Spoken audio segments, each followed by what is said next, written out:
Basic Dad here, back with another video on the Blackstone E-Series. I'm gonna make a quick lunch. What I've got here is some shaved ribeye. I just picked this up from the local butcher at Kroger and he shaved it and then I diced it a little bit. I've got some sliced mushrooms, just white mushrooms. Got some shredded lettuce. I'm gonna put shredded lettuce on my steak and cheese sandwich. I've got some just sliced onions. I've got some mayonnaise. I've got some good old American white cheddar and some hoagie rolls. I'm just gonna make a steak, egg, and cheese sandwich with some mayonnaise. Just quick, simple on the Blackstone E-Series. Stick around. I'm gonna turn the Blackstone on. I'm gonna set it, I'm gonna do it at 400 degrees. Set it, we'll wait for it to come up to temperature and then we'll get cooking. Hey, just another quick tip.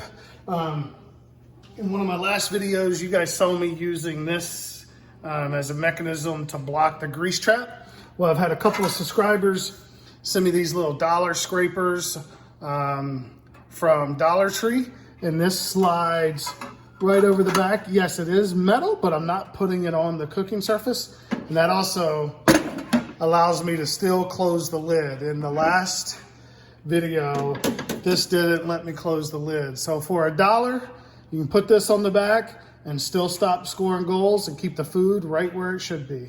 While this is coming up to temperature a little bit, I'm gonna toast these buns up. Get those set on there and we'll get those nice and toasted up. Okay, get the bread toasted up. I'm just gonna pull those off until I'm ready. All right, we're fully up to speed. We'll get started cooking. You don't need to for stick, but I'm gonna put a little avocado oil down to saute those mushrooms and onions. So put these mushrooms in there. Get all those in there. We'll get these good mixed around in all that oil. While these are cooking up, I've seen a couple of comments and posts on YouTube and all the social media, Facebook for these E-Series. And as you put food on it, you will notice that the temperature will drop. I've just put a little oil and mushrooms all at room temperature, and I did lose 2 bars. So that's just something to think about as you're cooking on this thing, particularly if it's something coming from the fridge or frozen. If you cook frozen burgers, your temperature will drop and it may take a while to get back up to speed. So what I try to do is just limit the number of things that I cook on this thing. You might have to cook in batches just to be able to keep the heat going. So while those mushrooms continue to cook, I'm gonna drop the onions down. I'll get those mixed in.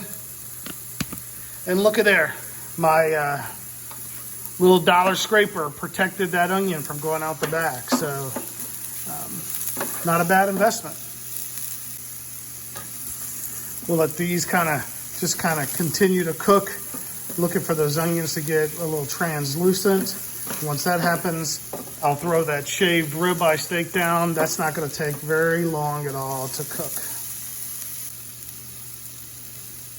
I'm gonna put that shaved ribeye down. Make sure we get that mixed all around. And as this starts to cook up, I will season it with a little salt and pepper, garlic powder, and onion powder. So we'll get all this just kind of mixed around, let that cook up. Good news is, so far my temperature is holding. I'm back up, I only have 1 bar down, so the trick is not to just overload it with a lot of cold food.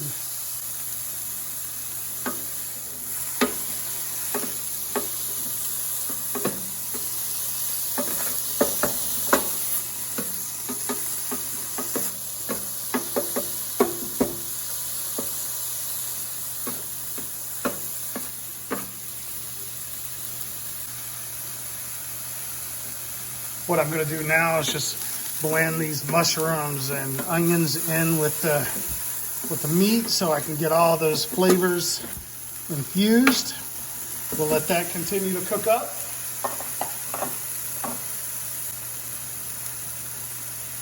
I'm going to hit it with a little bit of my seasoning, get that mixed in. And I like to do the seasoning at the end, because if you put salt on mushrooms, you'll find that it will bring out a lot of the fluid. It'll tend to get watery. The meat will do that as well. So I tend to like to season at the end, and just let it naturally kind of cook through. Okay, I've got this separated into 2 piles. One maybe bigger than the other, maybe just a little bit. Let's just bring a little bit of this over here. It's never going to be perfect. And then I'm just going to come, I got a piece of cheese. And then I'm going to put another whole piece of cheese mixed in that. I can go ahead and turn the heat off.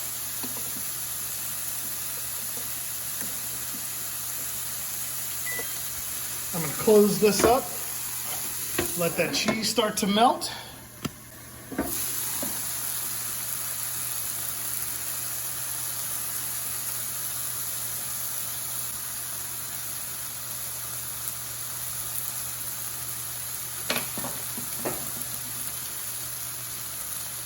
Now I'm going to come along here, see if I can scrape this steak up.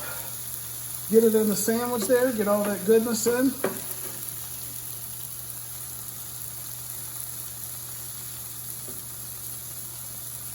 Got that in. What I'm gonna do is I'm gonna close that up a little bit, and I'm gonna put this back on the burner and let that toast up. So we'll let those toast up. We'll get this off the griddle. I'm gonna put a little bit more cheese and mayonnaise on it, and we'll get a look at it. All right, I've got these off the griddle. The cheese is melted. Like I said, I'm gonna have lettuce on mine, so I've got one with lettuce on it, one without. What I'm gonna do is we're gonna cut into this thing, and we're gonna see what this looks like. All right, let's cut into this. The bread is nice and toasty.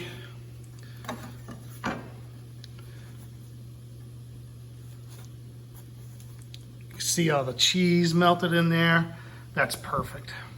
All right, let's give this thing a taste. Temperature's perfect. It's got a blend of all that melty cheese, mushrooms, onions. That ribeye steak is just shaved perfectly. These hoagie rolls. Just a nice, easy, fast, delicious lunch. As always, thanks for watching. Hit that like, subscribe button. Keep the feedback coming. Thanks to the subscribers for the tip on that dollar scraper. That was fantastic. On utensils to use, yeah, keep them coming. Let me know what else you want to see me cook on this E-Series.